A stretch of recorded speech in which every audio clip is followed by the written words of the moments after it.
কোথায় যাব? কোথায় গেলে আমার মাকে পাওয়া? হে ভগবান, তুমি বলে দাও আমি কোথায় গেলে আমার মাকে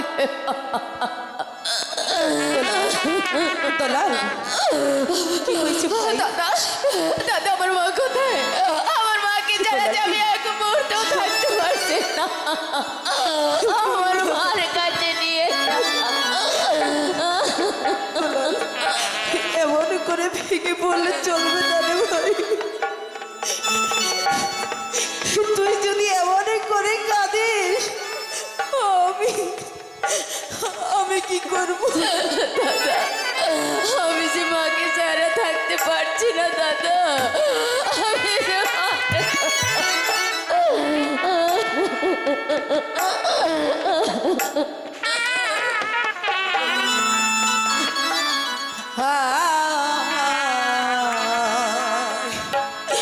কাঁদিস না রে ভাই রে, কাঁদিস না রে।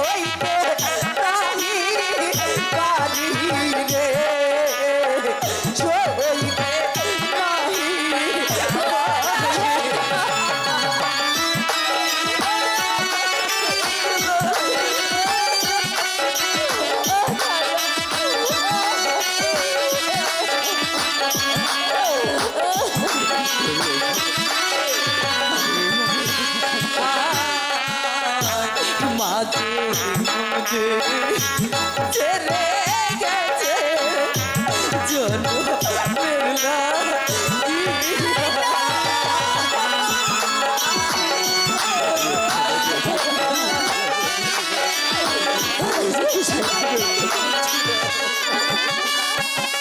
হাই গো কোথায় গেলে কারো বল ভাই রে মায়ে ওই না মুখ রে মায়ে ওই না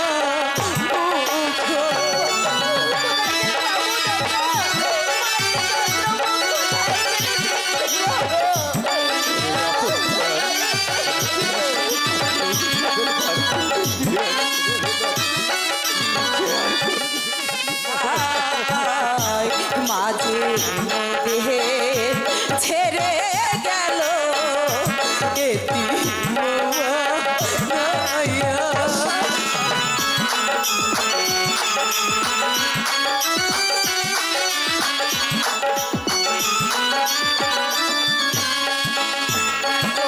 মায়ের ডাকো বধূ ডাকে ভাই ডাকবো কোথায় যাইয়া রে ডাকবো কোথায় যাইয়া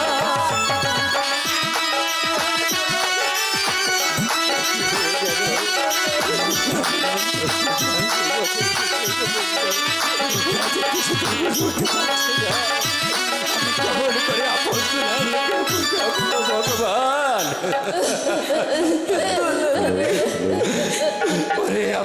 দুলাল, তোদেরকে আমি সারা রাজপ্রাসাদ ঘুরে দেখলাম, তোরাও তাও নেই। কোথায় গিয়েছিলি বাপি? আমি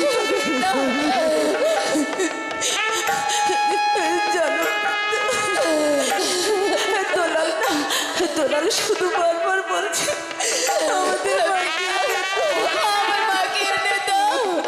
আমার মাকে ছাড়া যে আমি থাকতে পারছি না।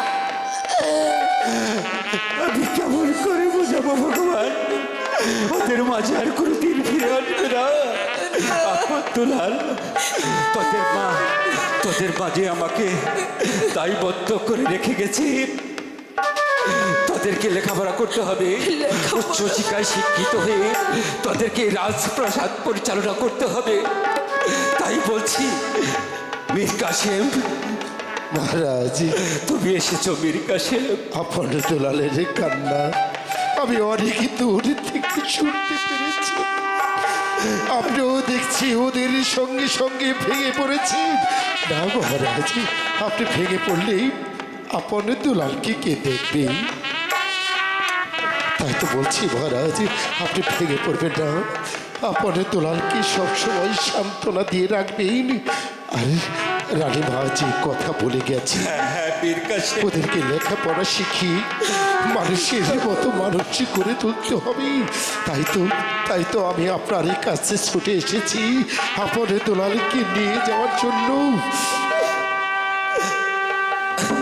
বলুন, আপনি শুধু অনুমতি দিন, আমি আপন দুলালকে নিয়ে আমি চলে যাব মাস্টার।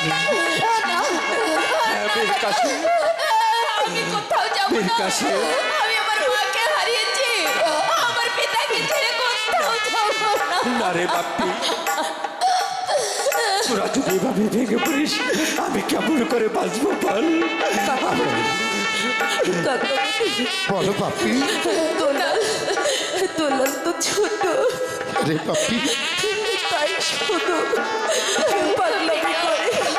শুধু কাকামণি, পৃথিবীতে যার মানে সেই তো বুঝবে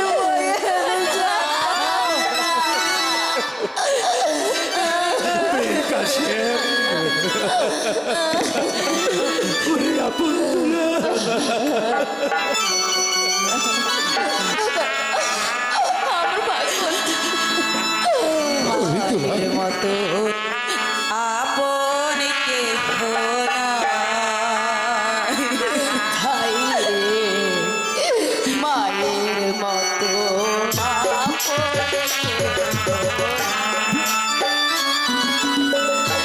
মা জননী নাই রে তাহার, ত্রিভুবনে তাহার কেহ নাই ভাই রে, মায়ের মতো আপন কেহ নাই ভাই রে, মায়ের মতো আপন কেহ ওরে আপন, ওরে দুলাল, ওরে বাপি,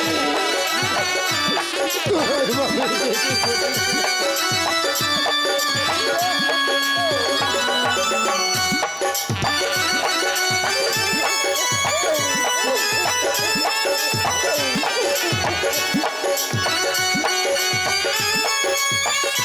আমি তো আছি বাপি, ওরে বাপি।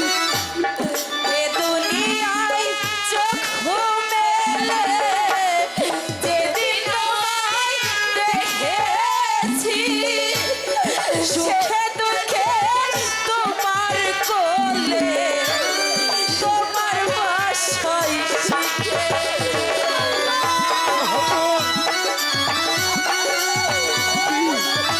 বাপি রে, আমি হয়তো মহারানীকে তোদের কাছে এই এনে দেব। দুনিয়ায় নয়নে মেলে যেদিন তোমায় দেখেছি, তোমার কোলে এসে খেলে, তোমার বাসায় শিখেছি।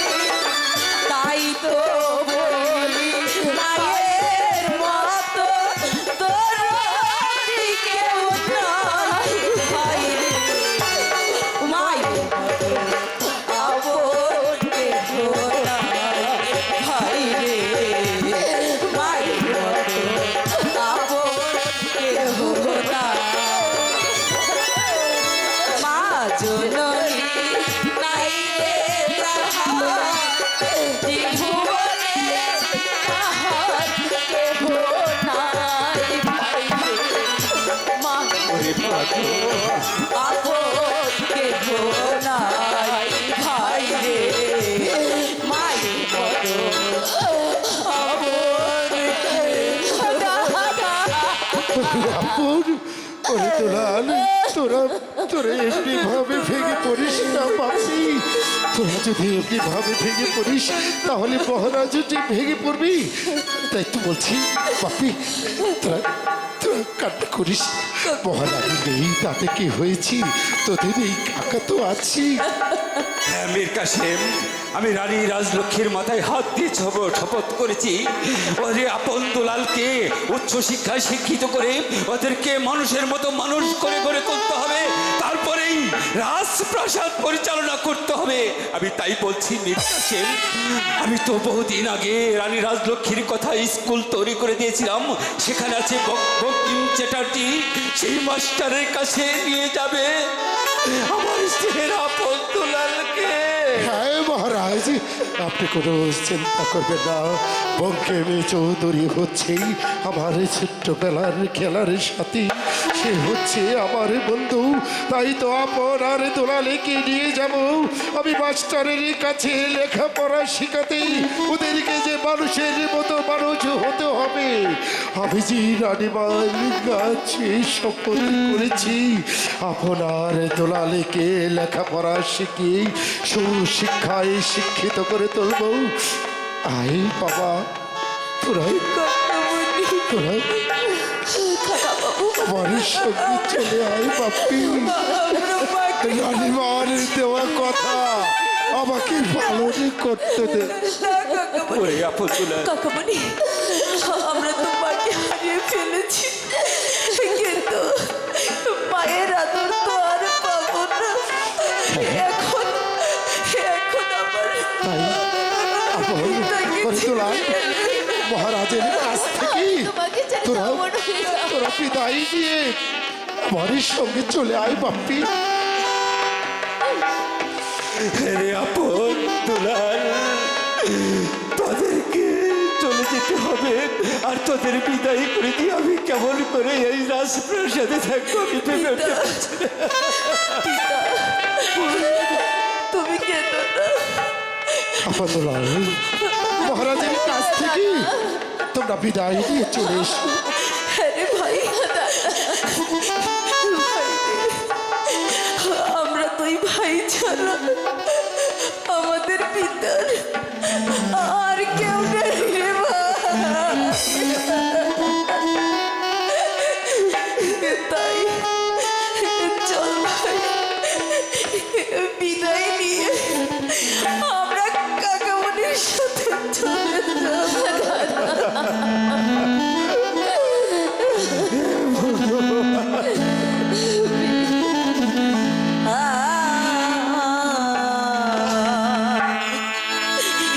বিদায় জানবি বিদায় রে পিতা, বিদায় জানব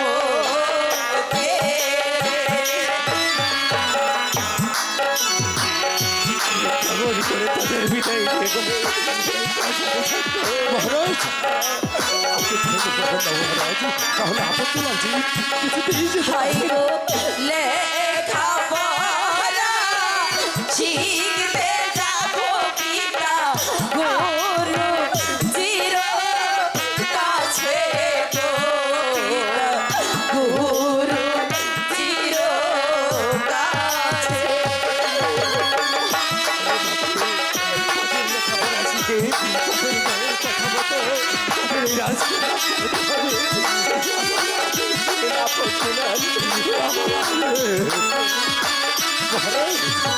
আপনি আপনার দুলালকে হাসি মুখে বিদায় দিয়ে এই আশীর্বাদ করবে পিতা, ফিরে জড়ো আসি।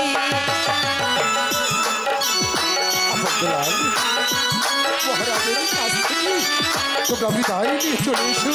মহারাজ আপনার দুলালকে হাই গো ফিরে এসে নিতে পারি যেন আপনার চরণ ধুলি গো,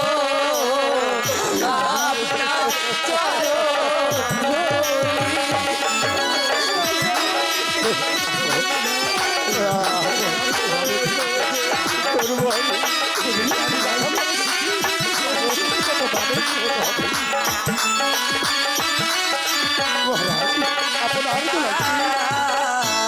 বিদায় দাও বিদায় দাও পিতা বিদায় দাও মোরে কোনো চিন্তা করিস না আমি তো রয়েছি আর মহারাজ মহারাজের কাছ থেকে তোরা হাসি মুখে বিদায় নিবি। লেখাপড়া শিখতে যাব পিতা গুরু জির কাছে গো গুরু জির মহারাজ আপনি আপন হারে দুলালকে হাসি মুখে বিদায় দিন ওদেরকে নিয়ে আমাকে যে যেতে হবে সেই বঙ্কিম চ্যাটার্জির কাছে। বীর কাশেম আমি আর পারছি না বীর কাশেম তুমি আপন দুলালকে নিয়ে যাও তুমি আপন দুলালকে নিয়ে যাও আয় দুলাল, পিতা আমাকে ছেড়ে তুমি কি করে থাকবে? তোদেরকে যেতেই হবে তোরা যদি এভাবে কাঁদিস তাহলে আমি কেমন করে বেঁচে থাকবো তোরাই যে আমার শেষ অবলম্বন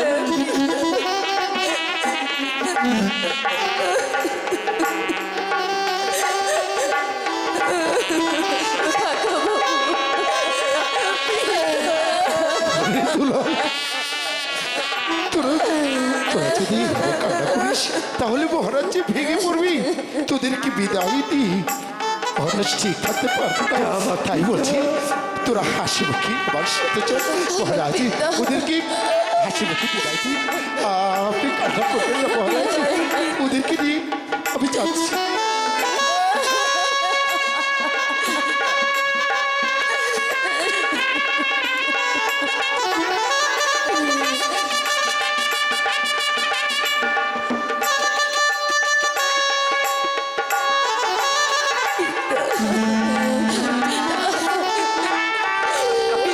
চল চল আপন চল দুলাল চলো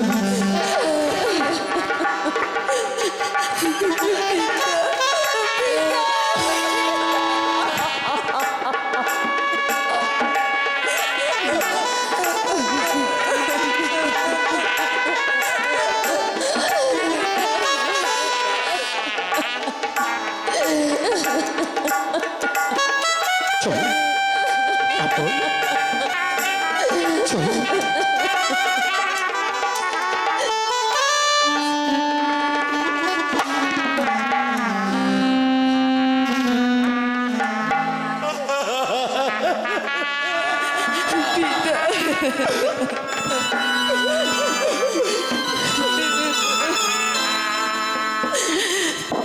বাবা চোখে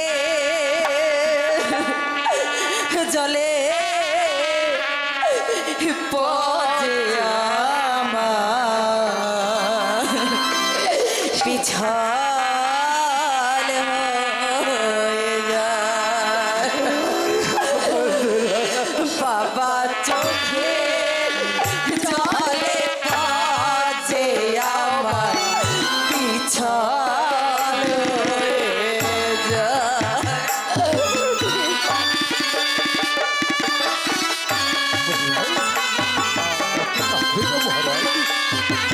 আপনি কাঁদলে ওদের তো যাওয়া হবে না মহারাজ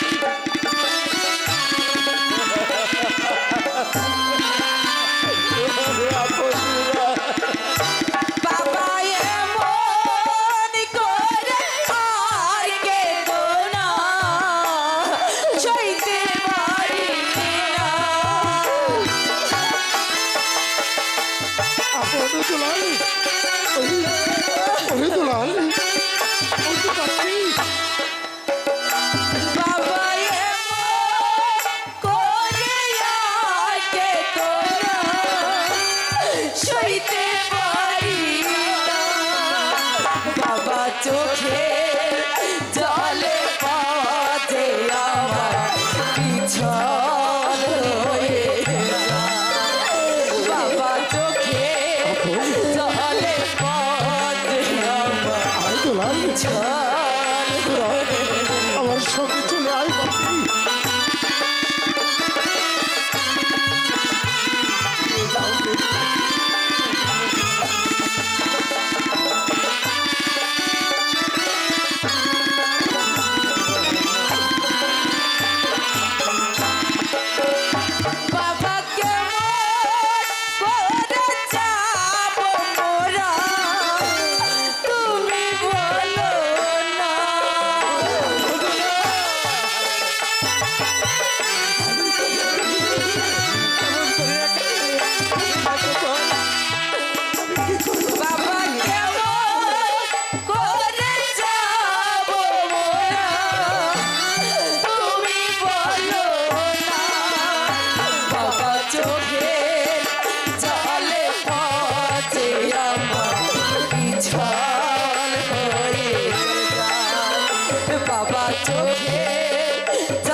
চলে গেল, চলে গেল, আমার বুকের মানিক দুটি চলে গেল। এখন আমি কি করব এই শূন্য রাজপ্রাসাদে বসে থেকে? তবু তো হ্যাঁ, দাদা, রানী রাজলক্ষ্মীর মাথায় হাত দিয়ে আমি শপথ করেছি আপন দুলালকে উচ্চশিক্ষায় শিক্ষিত করে গড়ে তুলতে হবে। তাই আমাকে শক্ত হতে হবে, ওদেরকে এই রাজপ্রাসাদ পরিচালনা করতে হবে। আমি চাই আমার আপন দুলাল